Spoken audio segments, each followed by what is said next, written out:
Hello, everyone. My name is Dr. Annette David. I am a lecturer from the University of Dar es Salaam.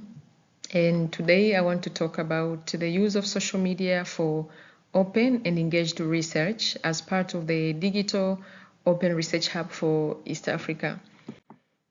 At the moment, a lot of conversations in our societies happen online, and large part of these conversations happen on social media platforms such as Instagram, Twitter or X, and LinkedIn, and elsewhere.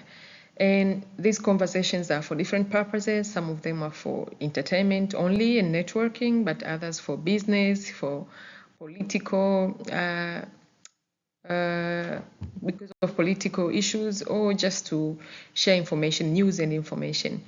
And wherever people are, wherever conversations happen, researchers belong there.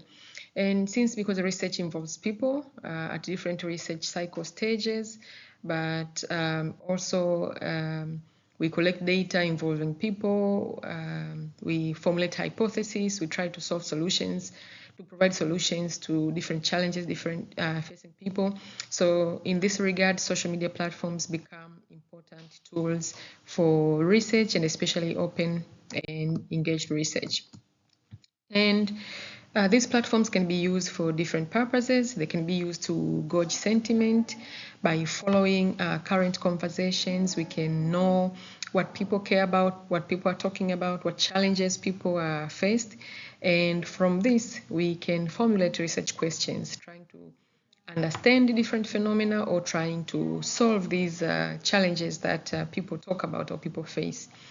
There are different ways of following current discussions. For example, on some platforms, these are organized as hashtags, and following a certain hashtag can give you an idea of what is hot at the moment. But also, social media platforms are very useful for data collection and data generation. And by this, I mean these interactions that happen on social media, they are recorded by social media platforms, and sometimes researchers can get access to this data, and they can use to analyze usage, sentiment, and patterns for different purposes, including research, but also business. On the other hand, social media can be used for data generation. For example, researchers may be conducting a survey, or they have a questionnaire. It can be disseminated in person by different tools like the ODK, but also by using social media platforms. You can share a link to Google Forms to your target audience, and they can fill the form, and you collect data in that way. Another aspect is dissemination or research communication at any stage, whether you are formulating a hypothesis, you can engage the community, or you are communicating findings or a publication, a preprint or a journal article. Social media platforms can be used for that, and they provide like some sort of a real-time engagement, and people can comment and give feedback on whatever you're trying to communicate. Also, these platforms are useful for generating awareness and promoting awareness on different aspects of research integrity. So, for example, I learned a lot about issues like paper mills or fraud in research, where people try to duplicate data, to fabricate data from social media platforms, especially from Twitter or X, where there are certain communities which have dedicated themselves to fighting fraud in research and integrity.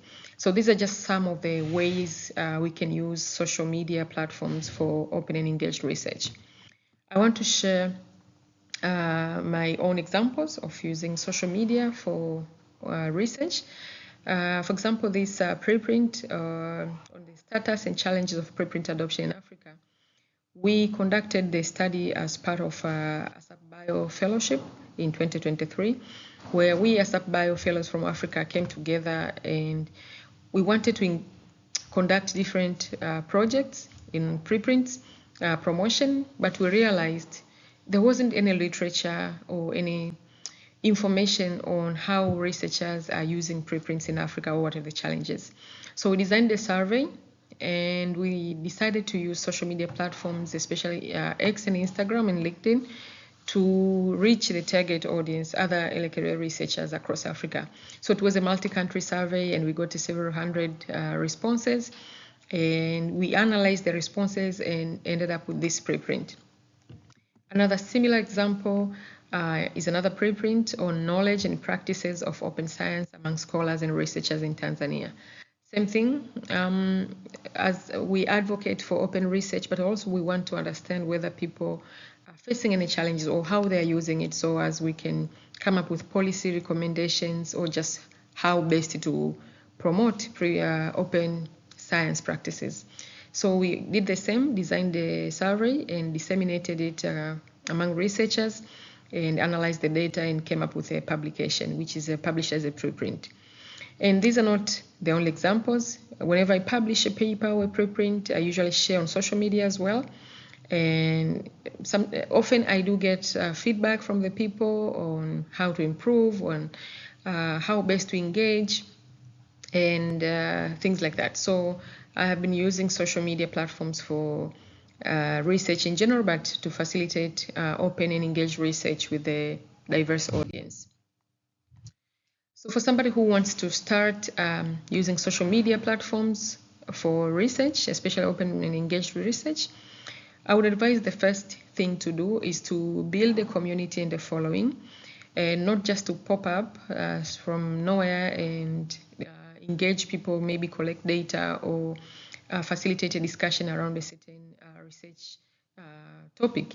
It is by practicing continued engagement in selected social media platform, actually you build a following, you build the credibility and trust. So when you are communicating something, people already know this is a researcher, this is a scientist, and they trust that voice. So it is easy to engage with them and get feedback and communicate something. Another important thing to consider is to recognize the limitations and the potential for bias when using social media. So if you're using for communication, just know you're not reaching everybody possible. If you're collecting data, just know it is skewed data, and people have like certain personas and how they present themselves, but actually it's a small section of the society that can be reached through social media. So it is usually good to integrate social media with other tools and platforms, maybe in-person engagements or other tools for open and engaged research, and not just rely on social media for everything. Another important point is to follow ethical guidelines. So whenever we conduct research, there is usually a process to get research permit, to get ethical clearance, and these processes will help somebody to analyze whether they are respecting people's privacy, because me putting my information online on social media is not equal for me to consenting for their use. So making sure that we are respecting people's privacy, we are de-anonymizing the data. If there are benefits coming from the research, they go back to the people. These are important things to consider. So I wish everybody a good time using social media platforms for open and engaged research, and let's connect and continue this discussion on social media. Thank you.